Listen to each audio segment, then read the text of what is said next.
All right, happy Tuesday, everyone, and welcome back to our mentoring sessions for Unit Masters Cohort 7. Today we have with us Dr. Anna, who's our 9th mentor, and a series of 12 mentors every cohort. Dr. Anna, firstly, thank you for being with us. It's great to have you here. You are a co-founder and CEO of Grid Singularity, developing grid-aware peer-to-peer energy exchanges, and you are also the co-founder and vice chair of Energy Web Foundation, which is an energy blockchain technology venture. I know there are quite a few students who are very keen to hear about how sustainability kind of ties in with blockchain, so very curious to hear about your whole journey in this space. Dr. Anna teaches innovation and entrepreneurship and has consulted on good governance, competitiveness, and innovation policy for international organizations, including the EU and the World Bank, having previously served as assistant minister in charge of Serbia's EU accession. She holds a PhD from the Fletcher School and master's degree from the Fletcher School and the Harvard Kennedy School. You've got a lot on your of credentials to show for it, Dr. Anna. The list can go on, but we'll now touch on what our students will learn from you today. Today you'll learn about how to think about the stakeholder economy, what energy grid decentralization is all about, and philanthropy in Web 3.0. There are 2 questions we hope to cover by the end of the session. The first one is, how will our future infrastructure look? And the second one is, how can we do well and do good at the same time? The virtual floor is yours, Dr. Anna. And once again, thank you so much for being with us today.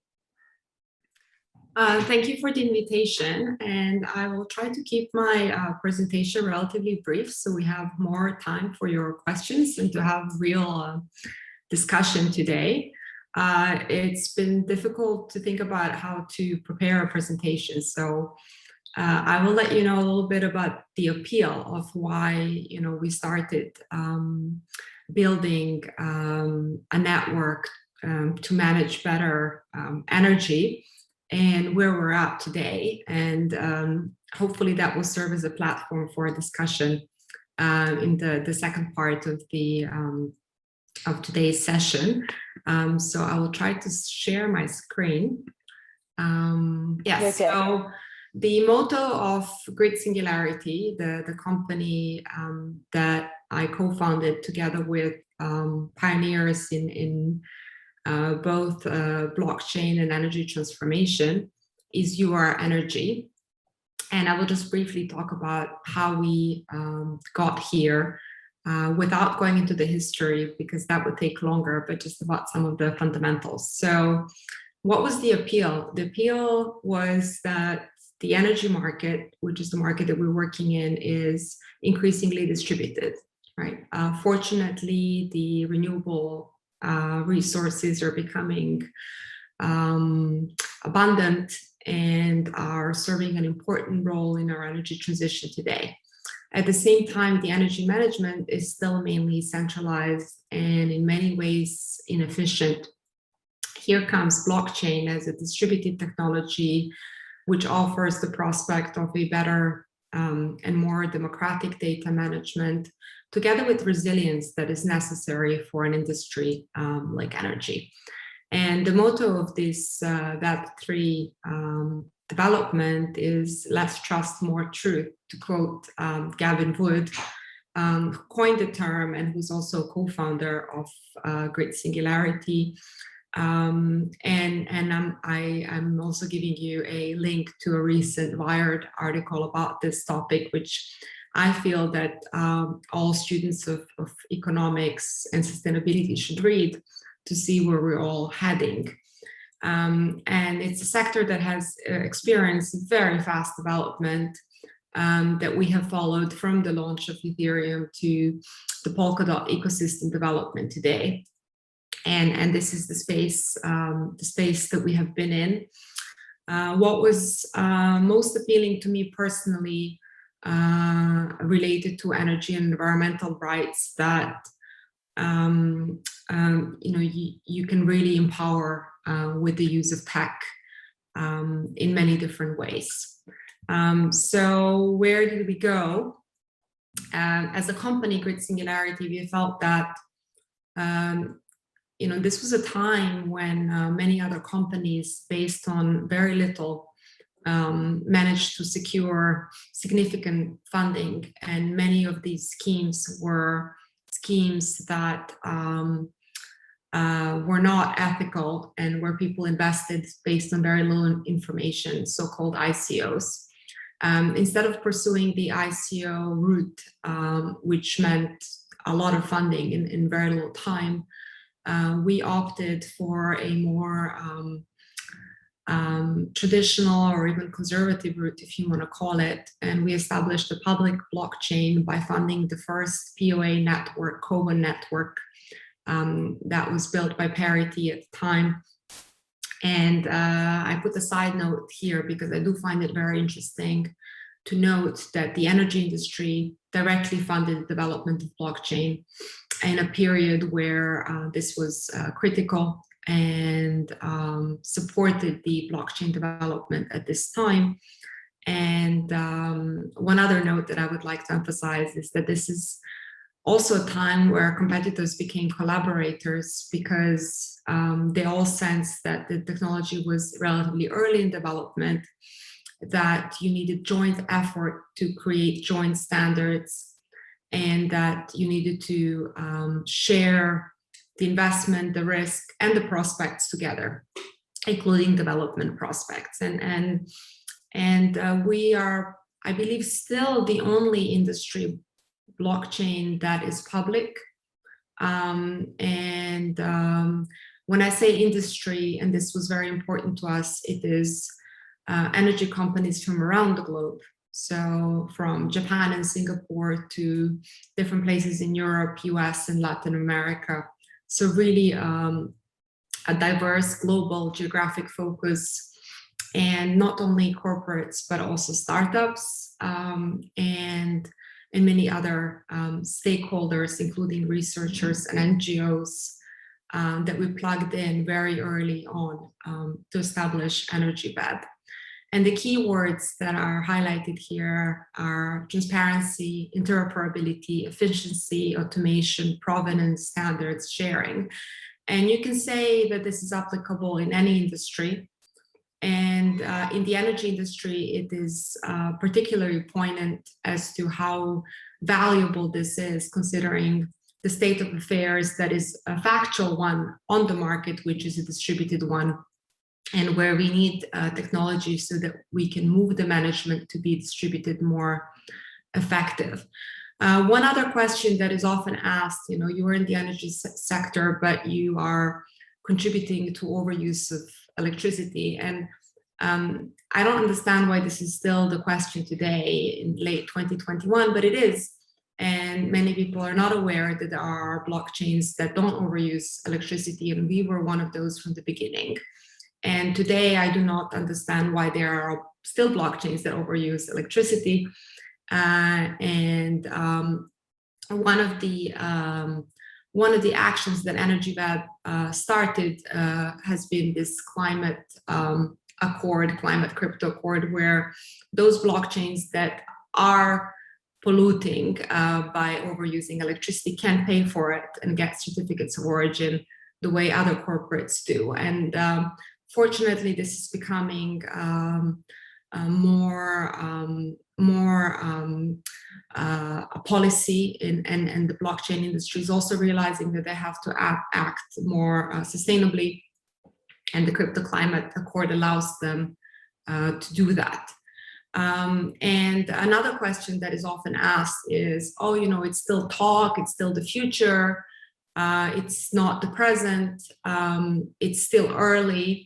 But in fact, there are already many applications that exist that are available, that are used commercially, anything from different certificates of origin to the decentralized energy assets registry, the ability to provide flexibility on a voluntary basis.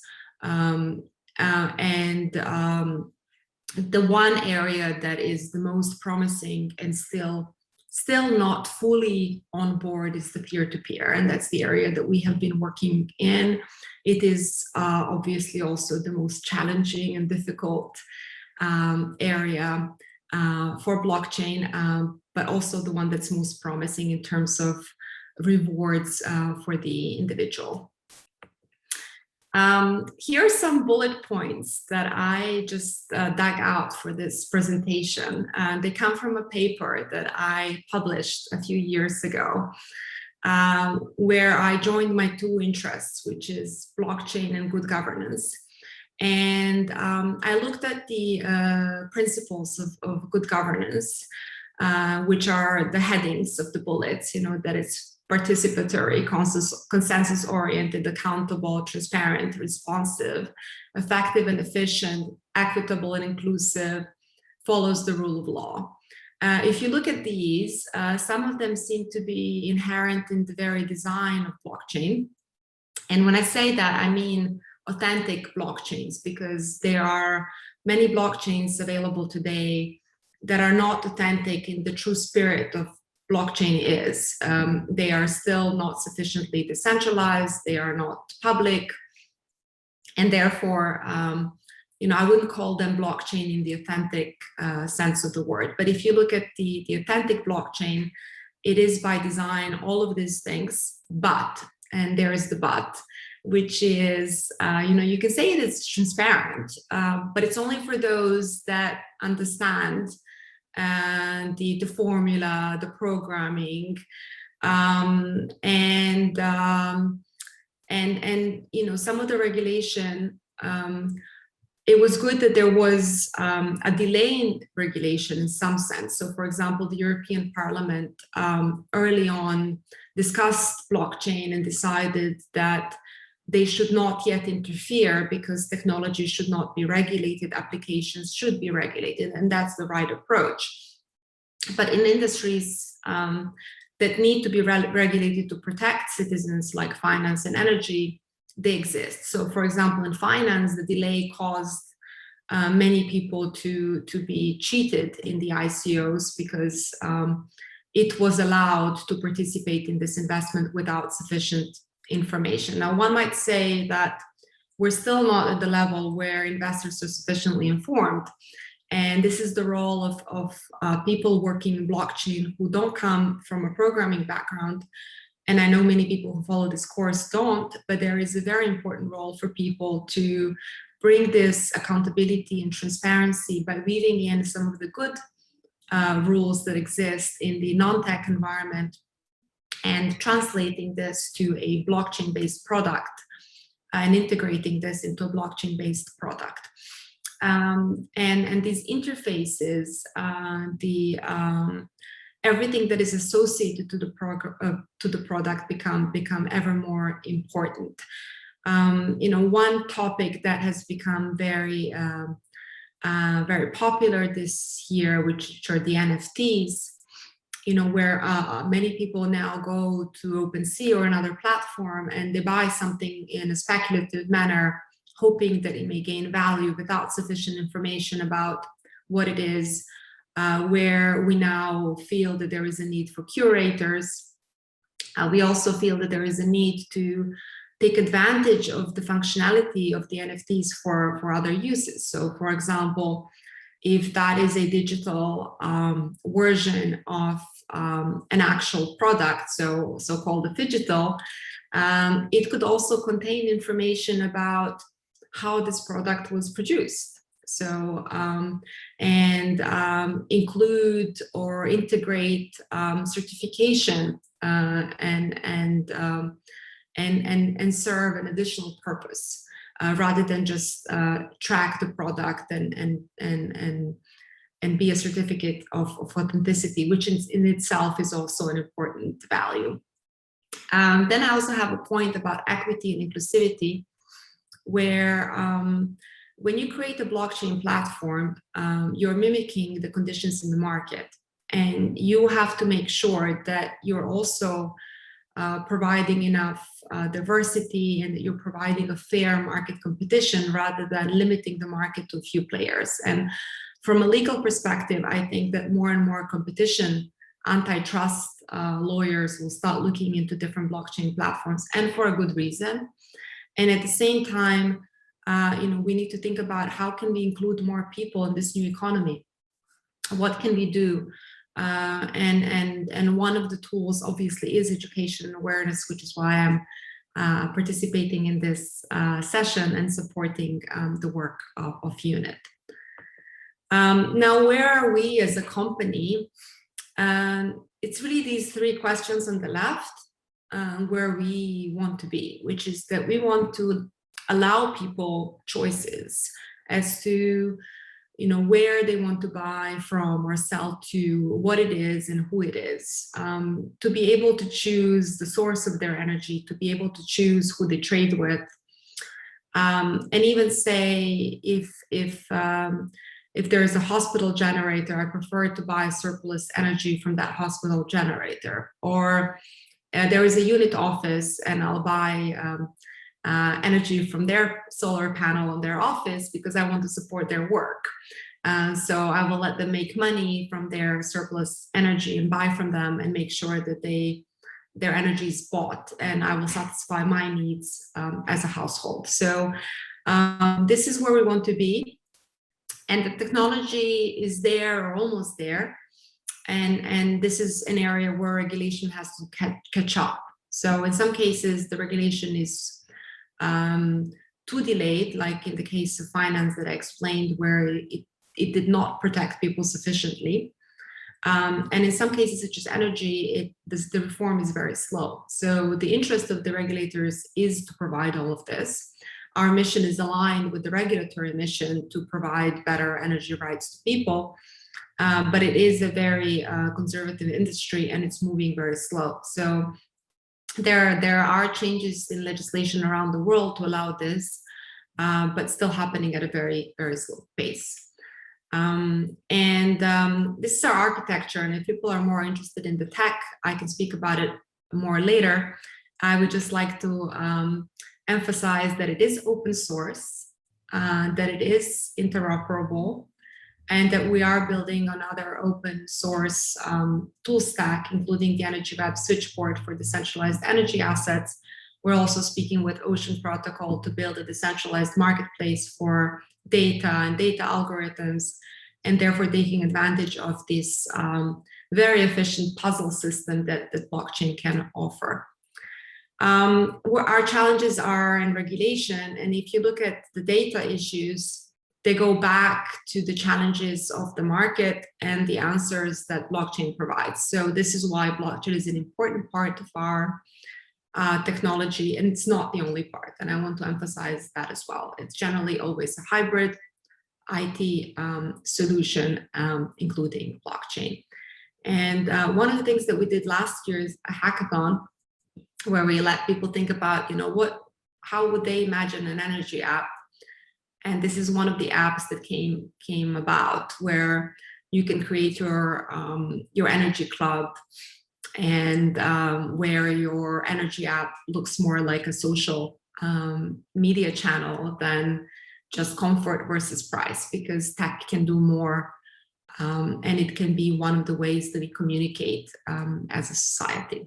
So I will leave it at that, and perhaps now open to your questions so we can discuss any of these topics, because there are many, and I'm very curious to learn what you're more interested in. Thank you so much, Anna. We don't have any questions in the chat as of now, but Philip has unmuted himself, so we'd love to hear his question. And then we have a little note from Yip saying, we would love to hear about your entrepreneurial story, Anna.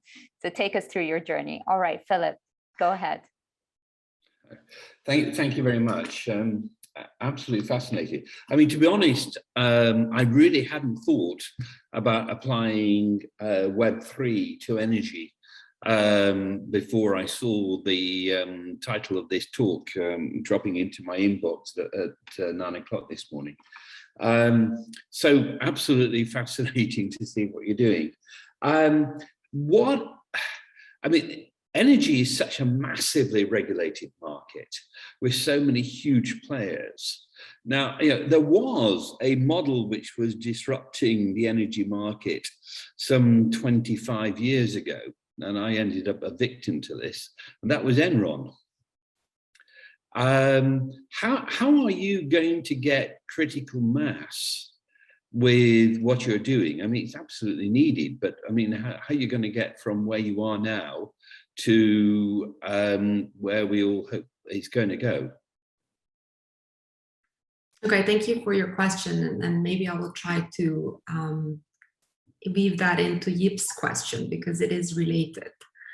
So my personal entrepreneurial story starts with being born in a family entrepreneurial environment, and for me that is the normal, right? To think about different opportunities and to be looking for entrepreneurial applications around in the society. At the same time, I have a strong interest in the public good and democratization and good governance. And my PhD is in human and minority rights, right? And I am now drafting an article with colleagues that will be published in IEEE, which is the Electrical Engineering Society journal. So one can really make a leap in one's career, pursuing one's interests, because what I have learned is if you want to support human rights, 90% of that ends up being economic. And economic, if you want to have if you want to bridge the gap in economic development, then it is all about innovation. And therefore, I got very involved in innovation policy prior to taking off in this current startup. I have also been involved in a startup that did not succeed, even though it had a great product, but it was not the right timing, right? So sometimes different factors have to come together. In our case, my co-founder, Ewald Hesse, is the one who first started thinking about this idea, being in the energy sector, following what was happening with the early development of Bitcoin and then Ethereum. And then we were fortunate to start discussing this topic with Ethereum co-founders who became our co-founders. And the interest for them was also the insights as to how this more general concept of how things can work better can be applied in a very specific industry. And therefore, it was a very good, interesting collaboration for both of us. And we always served in a way as a sounding board for something that was more abstract, but that has multiple applications in the real industry. And as noted, instead of going on our own, making a lot of money quickly, we decided to establish a nonprofit. And so Energy Web Foundation was established as a nonprofit. At the time, the only possible place to register it, which was Zug, Switzerland. And with the idea that you will plug in different resources globally and create a shared infrastructure. So we spent the first 2 or 3 years of our development actually contributing to the development of the Energy Web and the Energy Web Foundation. And initially, a lot of the work was done from Grid Singularity and our partner, the Rocky Mountain Institute, and then an autonomous team was developed. And to support good governance, we are now on a supervisory board, but not involved in any operational work. And as noted, the geographic diversity was very important. So even though it was very popular at the time, right, when we started trying to attract the industry, which was already in 2015 and 2016. And we created this very interesting principle, which is that we said, we will not start unless we have at least 10 industry players from different parts of the world join in and back what we're doing and become affiliates of the Energy Web Foundation fund this development. And within less than 2 months, we had not 10, but 12. And we had to have a discussion with the 10. Is it okay that we start with 12? Because they all joined at the same time, and it was difficult to make a decision who were the first 10. So it was a good problem to have. Plus, we had really participants from different continents, which was important. And it was really an understanding that unless the industry comes together, it will not move very fast, and it will not take advantage of this technology. And different industry players took it in different ways. Some were there to learn, but invested very little resources in terms of pushing their own product. And some literally became IT companies in addition to energy companies and built their own products using it, understanding that this is the next phase and that the future business models will be open source. And this was a very, as you pointed, Philip, a big undertaking for a very conservative and very competitive industry. Of course, what also helps is the decoupling and the general move in the regulation to open up the market. And then, although this is not the case in the entire world, but in many countries, including most of, obviously Europe and a lot of other parts of the world. And this pushed this innovation as well. The next step now is to involve the citizens and to really allow the citizens to participate actively in the energy transition. And this is where we are as a company. And who we see as our very interesting and important stakeholders are so-called DSOs, which are distribution operators. That's the lower grid, the grid operator management, because they value the flexibility that the consumers can provide. So there is an application now which was developed in part, a great part with Energy Web and a California operator to let people volunteer to support the network when the network needs it. So, to avoid blackouts, to avoid congestion, to reduce costs for everyone, people can provide the resources that they have. And this could be a solar panel, it could also be their electric vehicle. And so there are already pioneer applications there. There are others that are B2B as well. And it's also one of those things where, you will be using an app, you will not necessarily know that a part of the app is powered by blockchain, but will be. And this is the case in other industries. I mean, there are very conservative banks using blockchain for some of their apps, right? So we have to differentiate between the use of the technology in these type of applications and the view of blockchain just for financial speculation. Those are very different things. Thanks for that, Anna.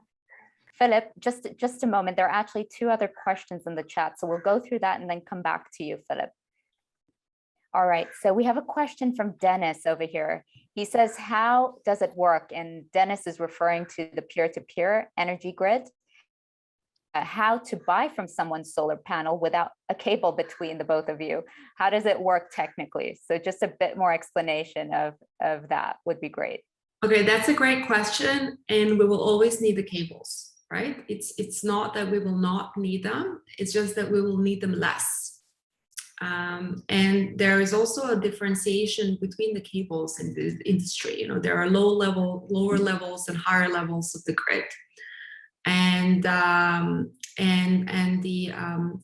these, they call them differently in different parts of the world, microgrids or energy communities or cooperatives. They have different names, but I like the name energy community, and that's the name that Europe uses in its legislation. Actually, it has 2 different types called citizen energy and renewable energy, but in essence, it's a group of people who join together to share energy. And when I say share,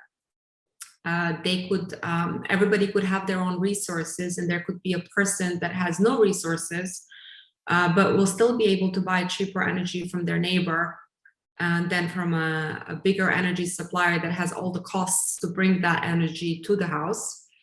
And therefore you will use just the lower levels just of the grid. And that person that has a resource will be able to get more for their energy than if they were to sell it to the grid. It's also environmentally better because not only are you using the grid less, but you're also ensuring that the energy is actually consumed, because there are times when there is consumption, when there is generation and not enough consumption, and there are losses. And the more you can consume locally what is produced, the more optimally you're using that energy, the more optimally you're using that resource, and you're also relieving the pressure from the grid.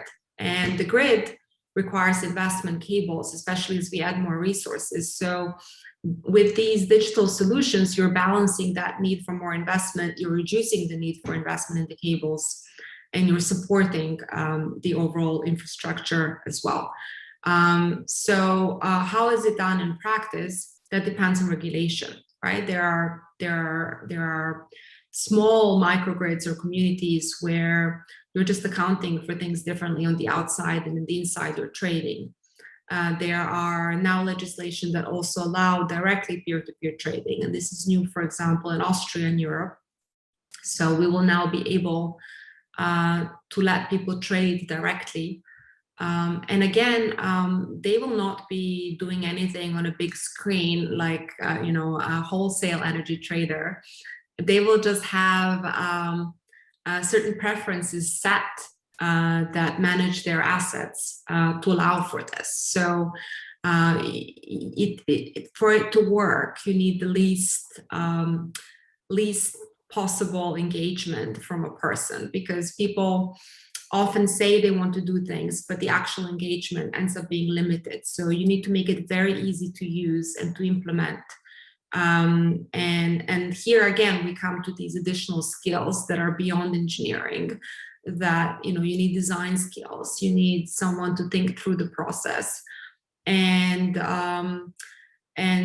so this is how it could be done, and it is done in a very limited way currently globally. But for it to really work the way we think about implementing it, you need a major change in legislation in many of the jurisdictions in the world. Now, if your question was technical, as we are an open source company, we have a roadmap that we published on our Medium page, where we say how we will go about it. And now here we're really exploring blockchain to the max. Because we're looking to implement a multi-attribute bid and offer system where a person could say more than just the price. They can add these additional attributes about their preferences, and then the mechanism, the market mechanism, the clearance mechanism allows them to obtain the maximum of their requests, of their attributes, of what they want. Obviously, if there isn't an offer on the market, you will not get all the 5 things that you want, but the idea is that you get the most, and that you have a technology that allows you to have more choices than you have today, and also to allow you that, whether you have a solar panel or you just have the way you consume, and that is also an asset, like just the pattern of consumption is an asset in energy, because if you're working from home and someone is not, you will have 2 different patterns of consumption, or a bakery that starts earlier, someone who works or just uses their electricity when they're back from work. So all of those loads, the way they match, those are also assets. And you want to be able as a person to benefit from that. At the moment, this is not the case. So we're saying that you as a household should have exactly the same right to access the market as a large energy supplier. And I know it sounds very ambitious. It is, right? Which is why we have been working on this for years. Our team has energy engineers, programmers who also need to understand the energy markets, designers who need to think about the user story, how to bring this to the person, people who look at regulation. We also collaborate with other researchers. It is a huge effort. And luckily, the legislation is slowly coming to the market. Not likely that it's slow, it's likely that it's coming. It could be faster, but we are now starting pilots, and we hope to have, first commercial projects maybe next year, maybe in 2 years, but hopefully not more than 2. I'd also like to note that there are projects that say that they do peer-to-peer, but they don't actually. Like, they just account for things differently within. They do more like what we call community rather than actual peer-to-peer trading. And also, there are many projects that say they use blockchain, but they close source, so we can't actually tell what is the actual use. And we haven't seen any other project that lets the market determine the price. Rather, they predetermine everything, the price and who trades with whom, which is, in our view of the world, very limited. And so which is why we are not yet on the market, because we are ambitious and we want more. Thanks for that, Anna. The next question is from Mary, and then we can take Philip's question. So Mary says how to approach non-blockchain fans to use Web 3.0, but even adoption of this kind of technology. What would you say are tips in regard to getting people to think more in this space?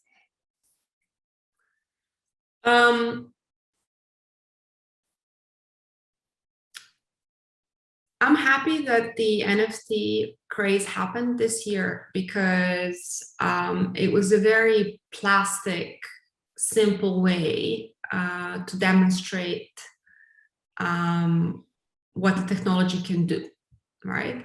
And now we need to go from this basic and speculative to more value, and really explore the full functionality of that.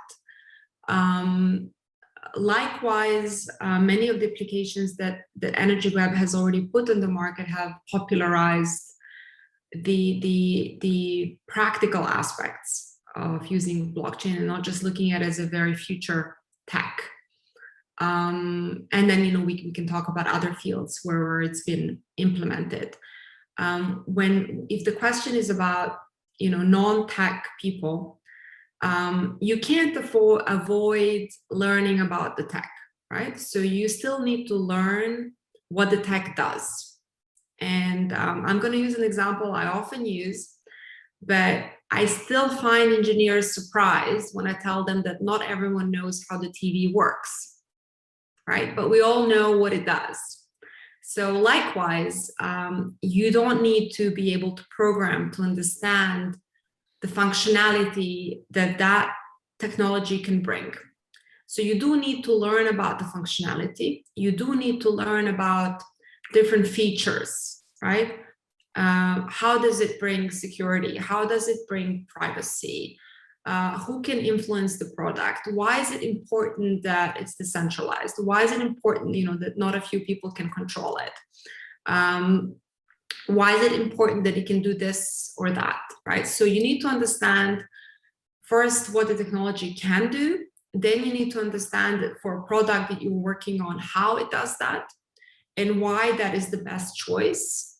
And it's a fast-moving world. So, I feel that if I'm not on Twitter for 2 days, I'm behind in education. So you need to obviously start with a number of tutorials that are available, articles, even books.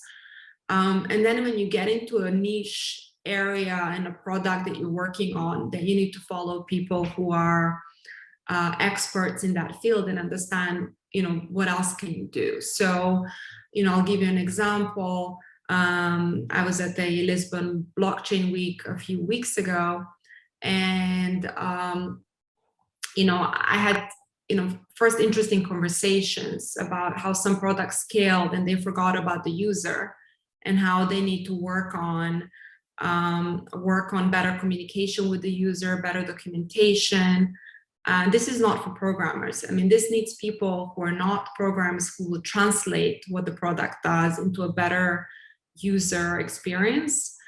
I also learned, from another workshop I attended, that there is a way to translate a very complex programming language into a less complex language.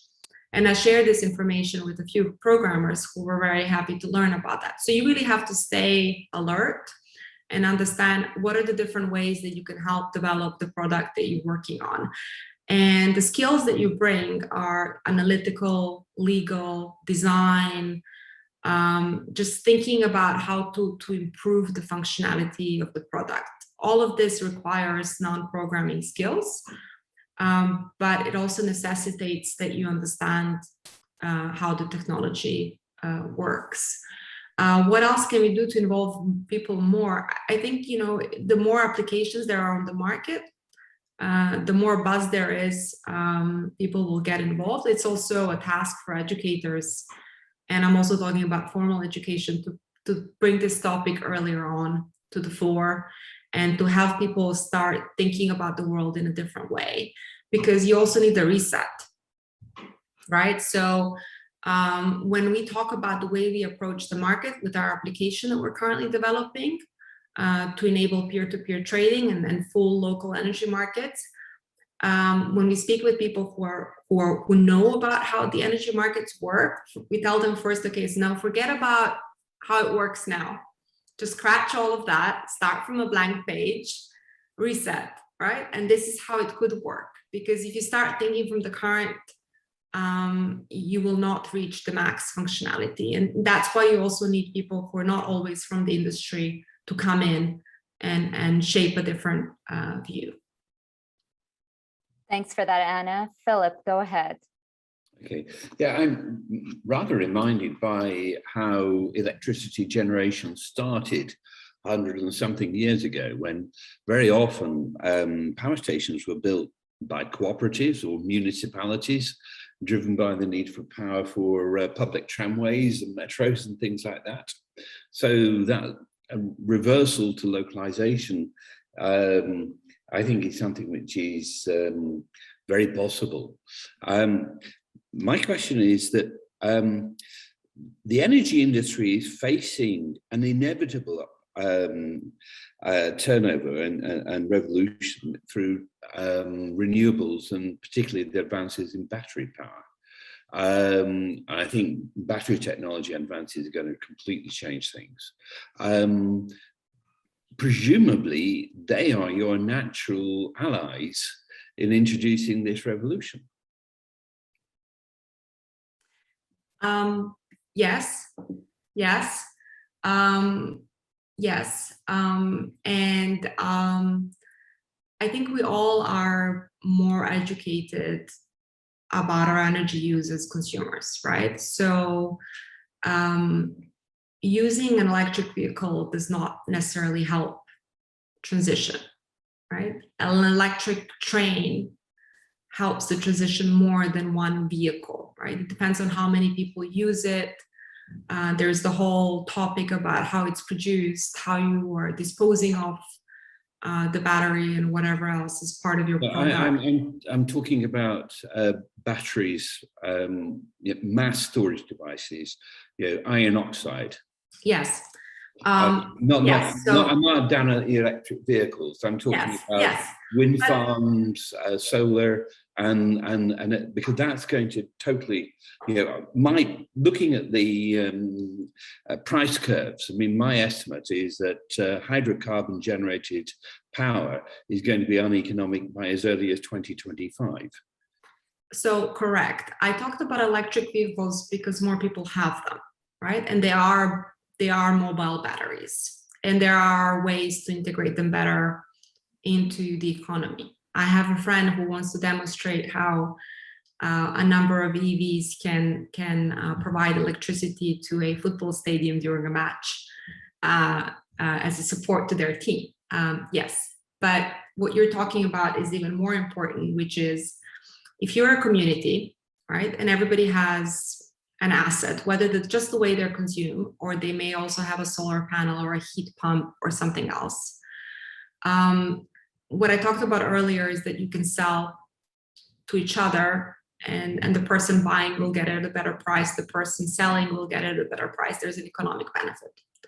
But if your community also invests in shared storage, a big battery that you're talking about, you benefit even more, because most communities generally have solar, and that solar is not available in the night. But if you store it in your battery, you can access it more cheaply than buying from the grid at night. If a community is connected to a wind farm, right, then you can benefit from another resource. And we have done studies with real data, with real communities, showing how they could optimize. And this is a very important point, because it encourages people to invest in renewables, because you have a better return than if you were to do it on your own.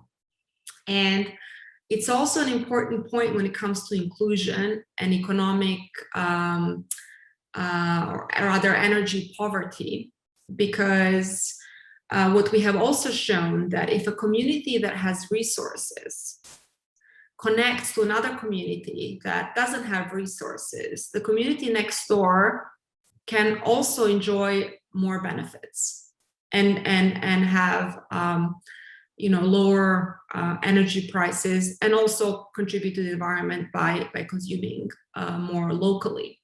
So this is all true, and this is a very important social value of local energy markets, because what is happening now, and it's a very interesting contrast, is that the energy communities are either very rich neighborhoods of people who are highly educated, and who do this for environmental reasons, and also out of this liberal view that they want to be independent from the grid, right?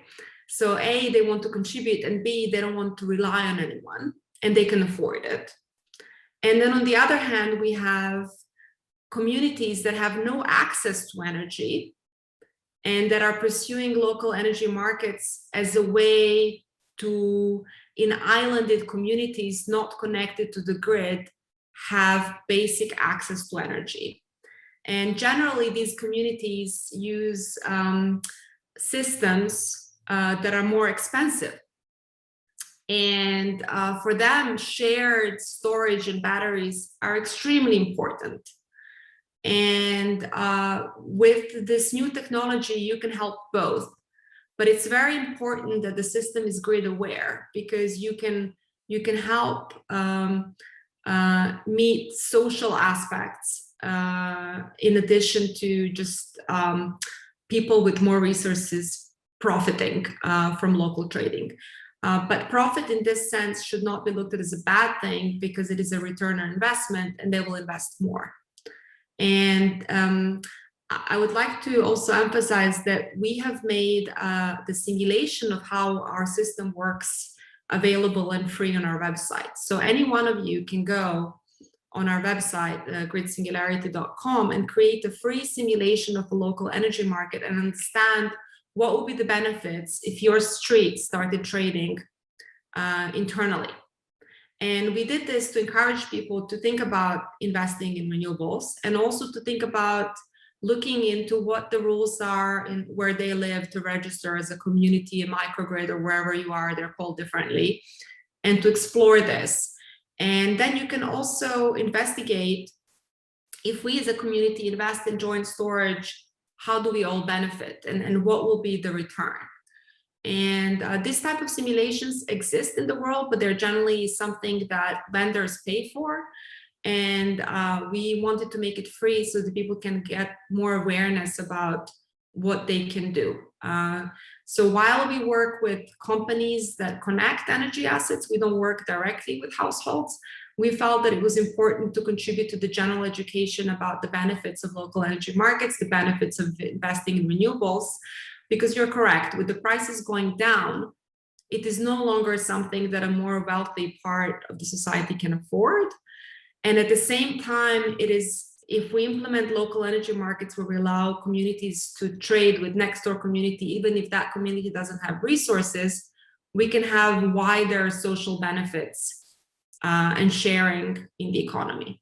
And I'm talking about trade now, but there is nothing stopping a community to also share for free, right? Especially when they reach a certain level of self-sufficiency, and then they can say, okay, we can provide everything that we need as a community internally, and people who are part of our community without resources, we will not make them pay. So all of these are options that could be implemented depending on how the community wants to set up their system.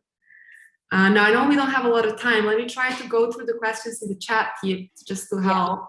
Anna, distributors yes. Distributors are extremely interested in what we do because they want to manage flexibility better. They're very encouraging for people to set up energy communities. They're trying to help them do that. And there are also many NGOs that do that. Now, when we talk about the whole grid balancing, we're now investigating how this can be done also to integrate what happens at the higher transmission levels.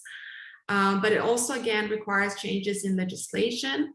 So, for example, it would help if the distributor, so the operator that brings the grid to the local level, will have what is called dynamic pricing. So that they, when they are congested, can say, I'll pay more now because it's still cheaper for me to buy your energy than to bring it from a windmill hundreds and hundreds of kilometers away, right? And this is how you involve them more. And again, we've done also experiments with these DSOs, distribution operators, to show how this can be done. Can I elaborate? Yes.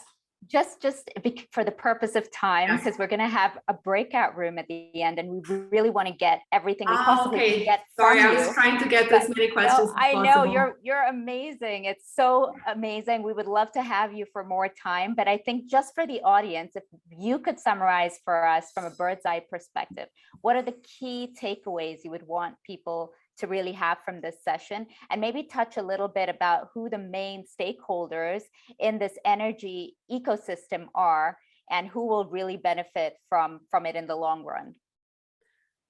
Okay, let me start with stakeholders. All right, so the stakeholders are, first of all, the people, right? The people who are either presuming or consuming, and they need to have access, in our opinion, to the market in the same way that a large company does. They need to have the same rights as an energy trader, trading the way they consume, trading what they produce as a large company. And this is what we need to enable. So the regulation is there in principle. In practice, it is still coming to fore. And so they are the other stakeholder, right? The regulators. Then there are also all these grid operators that manage the grid at lower and higher levels, that they all play important roles. And in most markets, they are separated to allow for competition, to allow for protection of energy rights. In some, they're still one and the same company. And obviously in those markets, there is less innovation. And but it is this decoupling, so-called, in energy sector that has really stimulated innovation in energy. And mind you, I was very surprised to learn that energy is one of the least innovative sectors that has brought about most innovation just in the last couple of decades in terms of how it's managed. And I think in great part because of this liberalization and division of different competencies and jurisdictions in the market. Then we have obviously people who produce renewable assets, who produce the actual hardware. Then we have the companies that are providing a connection of that hardware, the IoT, the alignment, so they can communicate. And then we have so-called aggregators that manage these assets. And then on the individual side, to be able to do more, they need to get organized as communities or microgrids and to act in the system. This is how it's envisaged. So we, as someone who wants to support and enable local energy markets, we're talking to all of the stakeholders And our ultimate user is the person, but our intermediate, business collaborator is the aggregator. It's the company that connects the energy assets so that we can have more impact globally. And by we, I mean Grid Singularity. If we take this to the other company, which is Energy Web, it's a lot wider, right? And Energy Web is pushing for core technology to be applied for different applications in the world. They also help these applications come to life. But there are also other companies that use that open source stack so that more applications can come to life. And this is where I emphasize open source, because you can keep building different applications and uses as long as you keep it open source. When you want to close it, then you have to invest in a license or your own development, which ends up being more costly. So that's why, luckily, open source keeps progressing in this field. There was a second question, non-tech Web3 main conclusions. I think it's all about user experience and making sure that they get the full functionality, and you can't do that with tech alone. So that's where I see all these non-tech roles in pushing for Web3. Thank you so much, Anna. That was super insightful. We could keep you on for hours.